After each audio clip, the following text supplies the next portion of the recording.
Hello guys, तो आप सबका स्वागत है मेरे यूट्यूब चैनल में। तो हम एनालिसिस करने जा रहे हैं निफ्टी और बैंक निफ्टी का, और स्टार्ट करेंगे बैंक निफ्टी के साथ। और पहले वीकली में देखेंगे, फिर डेली में, और फिर अवर्ली से 15 मिनट में आएंगे। और उस तरह से हम मंडे के लिए प्लान करेंगे कैसे ट्रेड करना है। तो मार्केट हमें कम से कम ये 5 दिन से ग्रीन कैंडल बनते हुए देखने को मिल रही है, पर स्लो एंड स्टी ऊपर जा रहा है। वीकली टाइम फ्रेम के हिसाब से तो यहाँ पे एक करेक्शन जरूरी है, लगभग 42,000 के आसपास का। यहाँ पे एक करेक्शन आए, फिर यहाँ से एक रैली करे, तो मार्केट यहाँ से फिर एक अच्छा खासा अपसाइड मोमेंटम देखने को मिल जाएगा। मार्केट सीधा इस मूव में ऐसे ऊपर जाना नहीं चाहिए। मार्केट को एक पुल बैक या एक करेक्शन देने के बाद ही 43,000 या 42,000 के आसपास आके फिर एक अपसाइड मोमेंटम दे, तो यहाँ से एक अच्छा खासा मोमेंटम देखने को मिल सकता है। वीकली टाइम फ्रेम के हिसाब से तो ऐसा देखने को मतलब स्लो स्टडी जा रहा है लगभग एक महीने से। बहुत आपको देख लो 5 वीक से कितना मोमेंटम किया इसने। ये 5 वीक से इसने 2500 पॉइंट का मोमेंटम किया है। जब भी इसमें 1 2 3 4 5 5 वीक चले गए, लगभग 1.5 महीने के आसपास इसमें चला गया। पर 1.5 महीने में 2500 पॉइंट, जो कि बैंक निफ्टी के लिए काफ़ी कम पॉइंट होते हैं, जो कि लगभग एक हफ्ते में या एक महीने में मूव करना चाहिए। तो अब आ जाते हैं डेली टाइम फ्रेम के अंदर, जिसमें भी हमें देखने को सही से देखने को मिलेगा। मार्केट अप साइड जा रहा है, बहुत स्लो एंड स्टडी जा रहा है। एक सेकंड में इसको वॉल्यूम अभी कुछ काम का नहीं है। मार्केट साइडवेज हुआ, अप साइड ब्रेकआउट दिया, रिटेस्ट दिया, फिर अप साइड गया, यहाँ पे स्लो एंड स्टडी ऊपर गया, फिर यहाँ पे एक साइडवेज रेंज बनाया। साइडवेज रेंज बनाने के बाद फिर यहाँ से एक ब्रेकआउट देने के बाद फिर एक अपसाइड मोमेंटम दिया है और एक रीटेस्ट दिया। अब यहाँ से ये पॉसिबिलिटी है कि यहाँ छोटे टाइम फ्रेम के हिसाब से तो यहाँ से एक वापस से अपसाइड मोमेंटम दे, और बड़े टाइम फ्रेम के हिसाब से यहाँ पे एक करेक्शन आना चाहिए, जो कि हमें डेली टाइम फ्रेम में दिखने को मिल जाएगा। अब आ जाते हैं 1 घंटे के टाइम फ्रेम के हिसाब से कि मार्केट का ट्रेंड कैसा है 1 घंटे के टाइम फ्रेम के, जिससे कि हमें मार्केट का कल के लिए, मंडे के लिए ट्रेंड पता चलेगा। ट्रेंड अभी के लिए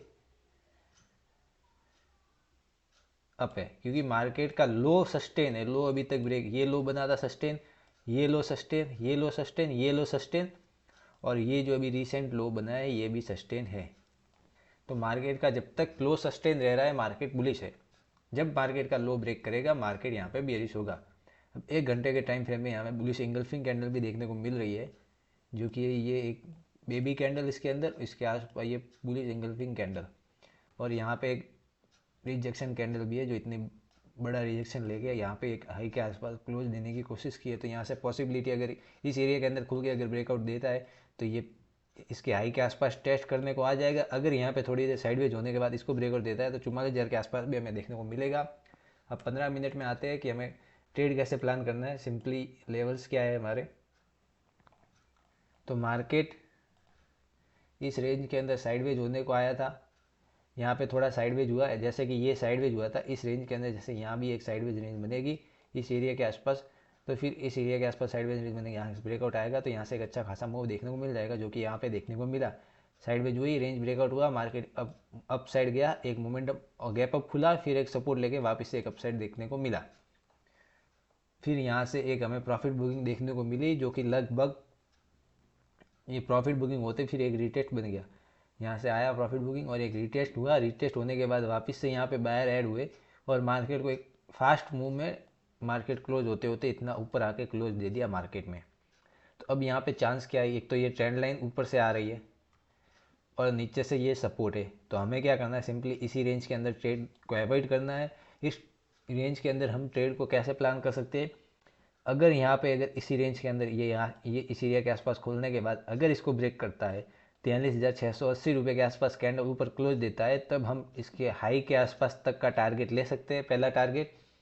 और फिर अगर यहाँ आने के बाद थोड़ा सा एक साइडवेज रेंज बना दे, 1 घंटा यहाँ पे एक थोड़ा सा वेट करे, मार्केट को 2-3 बार इस रेजिस्टेंस एरिया को उसी टाइम पे हिट करने के बाद अगर ब्रेकआउट दे रहा है, तो यहाँ से पॉसिबिलिटी है ये इसको भी ब्रेक दे देगा और 44,000 तक का हमारा टारगेट हमें देखने को मिल जाएगा। और अगर बाई चांस ये जाके डायरेक्ट डायरेक्ट इसको ब्रेकआउट देता है, तब यहाँ पे एंट्री मत लेना, क्योंकि मार्केट पॉसिबिलिटी है कि यहाँ पे फिर ये फेक ब्रेकआउट देके डाउन साइड आ सकता है, या फिर यहाँ पे आप रिटेस्ट का वेट करना, यहाँ पे थोड़ा साइडवेज हो, फिर ब्रेकआउट होने के बाद या फिर एक रिटेस्ट के भी बाद आप अपसाइड के लिए एंट्री देख सकते हो। अब डाउन साइड के लिए क्या सोचना है, अगर सिंपली इसी रेंज के अंदर खुलने के बाद अगर ये इस ट्रेंड लाइन से रिजेक्शन ले रहा है, ये यहाँ से इस तरह से डबल टॉप बना के, मतलब यहाँ खुला या ऊपर गया, इस एरिया से रिजेक्शन ले और इस ट्रेंड लाइन के नीचे कैंडल क्लोज मिले और फिर उस रेड कैंडल के नीचे एक मार्केट डाउन साइड आना स्टार्ट करे, तो फिर हम सेल एंट्री देख सकते हैं प्राइस एक्शन के हिसाब से, और हमारा टारगेट ये डे लो के आसपास होगा। अगर यहाँ पे थोड़ा मार्केट साइडवेज होने के बाद अगर इस एरिया को ब्रेक करता है तो फिर एक और डाउन साइड मोमेंटम देखने को मिल जाएगा, जो कि 43,144 का लेवल है। या फिर यहाँ पे डबल बॉटम बनाने के बाद वापस से यहाँ से एक अपसाइड अगर इस रेंज का ब्रेकआउट होता है तो वापस से एक मार्केट डब्ल्यू पैटर्न बना के यहाँ से एक अपसाइड मोमेंटम देखने को भी मिल सकता है। अगर इसके नीचे 15 मिनट की कैंडल क्लोज मिलती है यहाँ पे थोड़ा सा वक्त बिताने के बाद, तब हम ये सेल साइड एंट्री देखेंगे और 43,144 का पहला टारगेट, इसके नीचे आ रहा है तो 43,000 का फाइनल टारगेट होगा हमारे डाउन साइड के लिए। मार्केट में और बड़े मूव आते नहीं है, अभी ये 2 दिन से थोड़े बड़े मूव आए, बाकी मार्केट साइडवेज रहता है, तो उस हिसाब से वीक फ्लो है तो उस हिसाब से ट्रेड करना। 2 दिन मूव आया तो अभी थोड़े दिन साइडवेज भी हो सकता है, छोटे छोटे मूव भी आ देखने को मिल सकते हैं। गैप अप और गैप डाउन में क्या करना है, सिंपली अगर गैप अप खुल गया इस एरिया के आसपास, अभी मुझे देखने को तो गैप डाउन मिल रहा है इसके हिसाब से, पर ये डेटा बदल भी सकता है, तो सिंपली अगर गैप अप खुलने को मिल गया तब हम क्या करेंगे, सिंपली अगर इस रेंज के आसपास गैप अप खुले और यहाँ पे रेड कैंडल बने, तब हम गैप फिल तक का सेल ट्रेड देख सकते हैं। या फिर इस एरिया के आसपास गैप अप खुले, यहाँ पे थोड़ी देर रेंज बनाए, इस तरह से यहाँ पे वॉलेटिलिटी क्रिएट करने के बाद अगर इसको ब्रेक करता है 1 घंटे 2 घंटे बाद, तब यहाँ से एक मोमेंटम हमें देखने को मिल सकता है और 44,000 तक का टारगेट देखने को मिल जाएगा।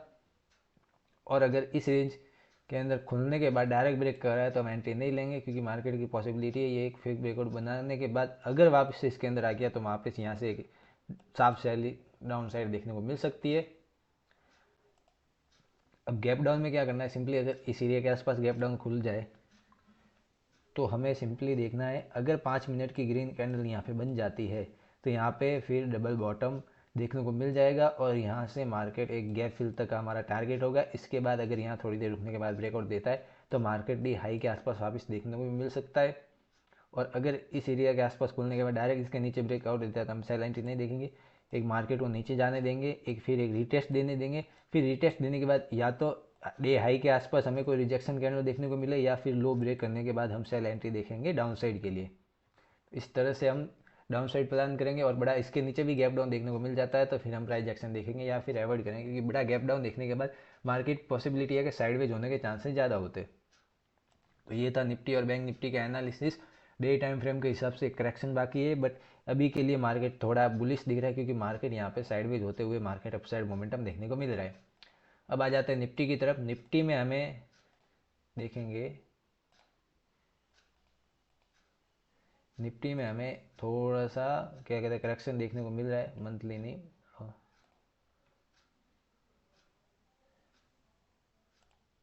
हाँ, निफ्टी में हमें रेड कैंडल देखने को मिली है और निफ्टी में एक अच्छी खासी यहाँ से ब्रेकआउट देने के बाद एक हॉल्ट लिया, फिर एक बड़े मूव दिया, एक रिजेक्ट क्या कहते हैं एक पुल बैक लिया। अब इस एरिया के आसपास जहाँ से ब्रेकआउट आया था इस एरिया के आसपास आके यहाँ से एक वापस से एक अपसाइड मोमेंटम देखने को मिल सकता है। अगर इसके नीचे निकल रहा है तो फिर यहाँ से वापस मार्केट एक थोड़ा सा और नीचे डाउन साइड देखने को भी मिल सकता है। अब आ जाते हैं डेली टाइम फ्रेम के हिसाब से। डेली टाइम फ्रेम में मुझे एक यहाँ पे थोड़ा सा ये लेवल्स अभी के लिए थोड़ा रिस्की जोन दिख रहा है निफ्टी के लिए, अपसाइड के लिए, क्योंकि जहाँ पे ये कैंडल बनाया है ये एक सपोर्ट एरिया है और सपोर्ट एरिया के आसपास ये कन्फ्यूजन क्रिएट कर सकता है, क्योंकि ये यहाँ से जहाँ से ब्रेकआउट दिया था उसी जगह के आसपास एक इंगल्फिंग कैंडल बना दिया है, जो कि ये 3 दिन इसको इंगल्फिंग कर रहे हैं और उसके यहाँ पे एक कैंडल है। पर ये कैंडल स्टिक अगर इस एरिया के टॉप के आसपास बनती तो ये इसका वैल्यू ज़्यादा होता है, जबकि बजाय इसके ही यहाँ पे भी बनी है तो हम इसको वैल्यू देंगे बट इतनी ज़्यादा नहीं देंगे। तो सिंपली है ये इसके नीचे निकले जो कि 18,400 के नीचे निकलेगा तो यहाँ से सेलिंग देखने को मिल सकती है लगभग 18,000 के आसपास तक की। अगर इसके ऊपर रहता है तो मार्केट यहाँ से स्लो एंड स्टडी ऊपर जाता हुआ इसको वापस से रिकवर देखने को भी मिल सकता है। मार्केट यहाँ से आया था, एक अपसाइड ब्रेकआउट दिया, वापस से एक यहाँ पे एक रीटेस्ट देने को आया। अगर यहाँ से वापस अपसाइड जाता है तो मार्केट एक अपसाइड मोमेंटम देखने को मिलेगा। अगर यहाँ आया तो इस तरह से हेड एंड शोल्डर बना के भी नीचे डाउन साइड देखने को मिल सकता है। दोनों पॉसिबिलिटी है, तो हम प्राइस एक्शन देखने के बाद ही हम ट्रेड कर सकेंगे। 1 घंटे के टाइम फ्रेम में हमें क्या देखने को मिला, 1 घंटे के टाइम फ्रेम पे हमें एक पोल एंड फ्लैग पैटर्न देखने को मिल रहा है इस तरह से। ये मार्केट इसके अंदर आया। अब यहाँ से अगर ब्रेकआउट आया तो मार्केट में पॉसिबिलिटी है इस तरह से मार्केट एक अपसाइड मोमेंटम देखने को मिल जाएगा और मार्केट न्यू हाई बनाता हुआ निफ्टी में देखने को मिलेगा। अब आ जाते हैं 15 मिनट में। अभी तो लोअर लो देखने को मिल रहा है मार्केट में, लोअर लो बने हुए, और ये एक अपने लो के आसपास एक बुली सिंगल फी कैंडल बनाया है। तो यहाँ से अगर इसका हाई ब्रेक होता है तो यहाँ से पॉसिबिलिटी है मार्केट एक वापस रिकवर देखने को मिल जाए, और इसके नीचे निकला तो मार्केट यहाँ से एक सेलिंग भी एक अच्छी खासी सेलिंग देखने को मिल सकती है, जो कि ये 18,000 के 18,150 18,200 से 150 के आसपास तक के लेवल का देखने को मिल जाएगी हमें। तो अब ये 15 मिनट में हमने लेवल्स बनाए हैं, तो हमें क्या करना है, जहाँ से एक साफ सेलिंग आई थी, यहाँ पे एक फर्स्ट टाइम रुका था जहाँ से ये ट्रेंड लाइन भी बनती आ रही है, यहाँ पे रिजेक्शन लेके यहाँ से एक अच्छा खासा मोमेंटम आया, फिर इस एरिया से सपोर्ट लेके अपसाइड यहाँ पे क्लोज हुआ है। तो हमें सिंपली क्या करना है, अगर इस एरिया के अंदर खुलता है तो हमें सिंपली कुछ नहीं करना। अगर इस एरिया के अंदर खुलने के बाद यहाँ पे थोड़ी देर साइडवेज होने के बाद अगर ब्रेकआउट देता है तो ये ट्रेंड लाइन और ये सपोर्ट एरिया दोनों साथ में ब्रेक होगा, तो यहाँ से हमें एंट्री देख सकते हैं और हमारा टारगेट होगा 18,564 इस जोन तक का। इसके ऊपर अगर 15 मिनट की कैंडल क्लोज मिली तो फिर हमें यहाँ पे एक अच्छा खासा ये हाई के आसपास, इसके आसपास एरिया के आसपास टारगेट देखने को मिल जाएगा। यहाँ पे थोड़ा साइडवेज होने के बाद इसके ऊपर भी देखने को मिल सकता है।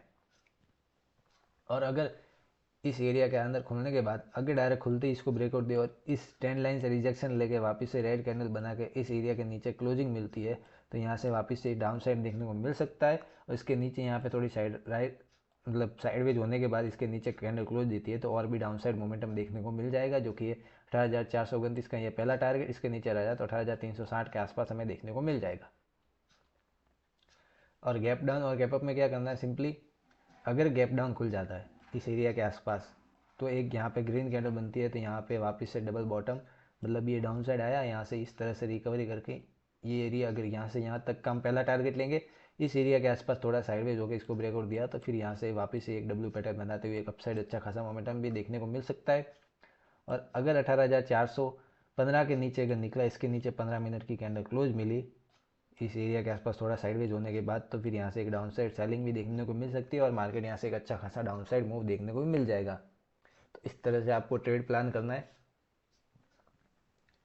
और गैप अप में क्या करना, सिंपली अगर ये ट्रेंड लाइन के ऊपर इस एरिया के आसपास गैप अप देखने को मिले और खुलते ही अगर 5 मिनट की कैंडल इसके ऊपर क्लोज दे दे तो हमें वेट करना है। यहाँ पे अगर इस एरिया के ऊपर एक थोड़ा मार्केट सस्टेन कर जाता है आधा घंटा, ये जहाँ से ये सेलिंग एक साफ सेलिंग देखने को आई थी इस एरिया के ऊपर अगर सस्टेन कर गया तो यहाँ अगर रेंज बनाने के बाद अगर अपसाइड ब्रेकआउट आया तो यहाँ से एक अच्छा खासा 18,464 के आसपास 100 पॉइंट तक का हमें अपसाइड के लिए मोमेंटम देखने को मिल जाएगा। अगर ये ब्रेक करता है तो 18,721 के आसपास भी हमें निफ्टी अपसाइड मोमेंटम देखने को मिल जाएगा। तो इस तरह से आपको ट्रेड प्लान करनी है निफ्टी और बैंक निफ्टी के। अगर वीडियो पसंद आया तो वीडियो को लाइक कर देना और चैनल को सब्सक्राइब कर देना और अपने फ्रेंड्स के साथ शेयर कर देना।